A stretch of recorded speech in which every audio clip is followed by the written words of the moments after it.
Welcome back to my channel, guys. It's time for, yes, Blade and Bastard. This is a series that I really enjoyed. I'm excited to review it finally for you guys. This is brought to you by Yem Press. By the way, Yem Press, great company. They release a lot of manga through them. Yenon, they do light novels. Easy Press, they do webtoons and manhwas. And also Yem Press does some manhwas as well as collectible books. And then they have Y, which is the youth light novels. And we also have J Novel Club under them as well that releases more mangas and more light novels. So great company. They're doing awesome stuff out there in yimpress.com. So check them out, give them some love. They're releasing a lot more than you think of. So this one for sure, do check it out. Especially if you're into action and gore, you're gonna love this one. I personally really enjoyed it. So before anything, if you haven't done so by now, make sure you subscribe to my channel. Give some love by commenting, liking, and sharing. If you want to further support the channel, you guys can by watching my other videos. I do have a new podcast that I'm starting, and probably by the time this video releases, it's already started. So if you're interested in Christian life podcast, that's what I'm doing. Again, not pushing it to anyone. I'm just encouraging you guys to check out my other projects.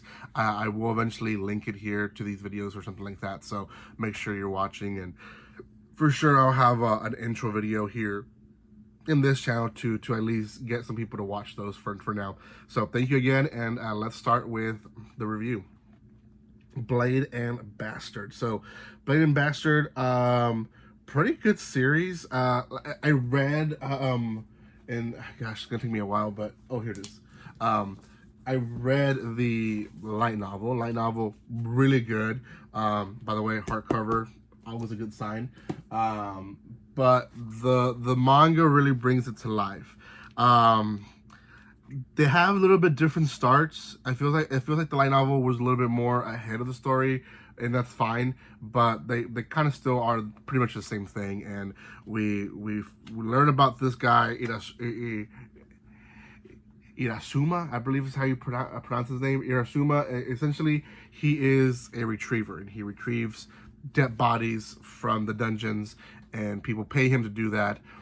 And then from retrieving these bodies, he brings them to a priestess, and this is kind of how it starts. They're trying to revive one of the persons, and then this priestess tries her best through her prayers to revive them. Now, in the beginning of the volume, it shows them very clearly that it doesn't always work. It works only sometimes. Now, we know that this guy is a lone wolf, and essentially, he decided to work by himself.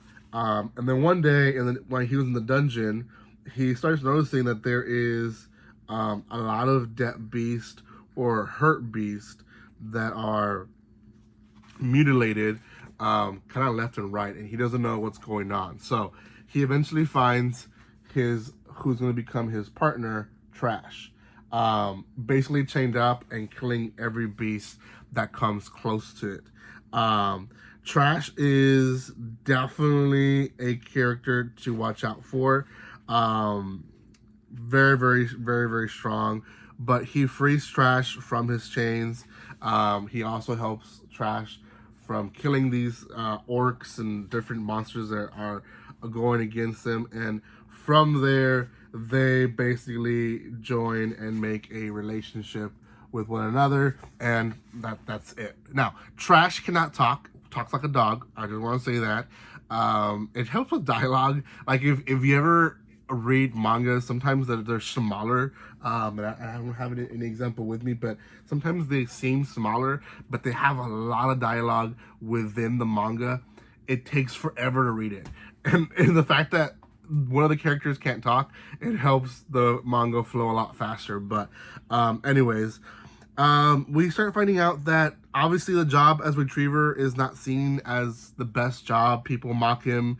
People don't really like him for his job. It's okay. He's okay with the job he has. They both kind of have their own thing, but he essentially is doing it because at one point he himself was revived, and when he was revived, he had no memories of his prior life. So he is trying to find someone else through revival to see if they know of him or know anything of who he was, who he is, anything. So he himself is trying his best to find anyone that is dead, just for the fact of it could basically give them some hope in the end. Now it does pay because people end up paying him money anyways for it, but that's his main reason. Trash is just trash. It becomes basically like his dog. When there's big trouble, Trash is the one that kills all the people. I will say there is in the middle, they ambush him and Trash, and it's gruesome. Like, he starts cutting heads left and right, cutting arms. Here's maybe one of them that I can show you. He starts mutilating them and does let one go for the main reason of he says we need to let him go because who's gonna pick up the other 10 corpses and pay for the revival, right? So anyways, that is where they stand with that. Now, I will say one thing that I didn't I was very confused on the light novel was Trash. The Trash character, we still don't get a lot of information of the Trash character, but it is a she. It was kind of confirmed in the manga. In the light novel, for some reason, I never understood if it was a she or not. They just used Trash as the name, and maybe I just missed it completely and I was reading it too fast, but it is definitely a she. So she is, again, lost, doesn't know anything about it, and they're kind of doing the same thing for Trash. They're trying to find someone they can revive to see if they know who Trash is, who Trash was, right?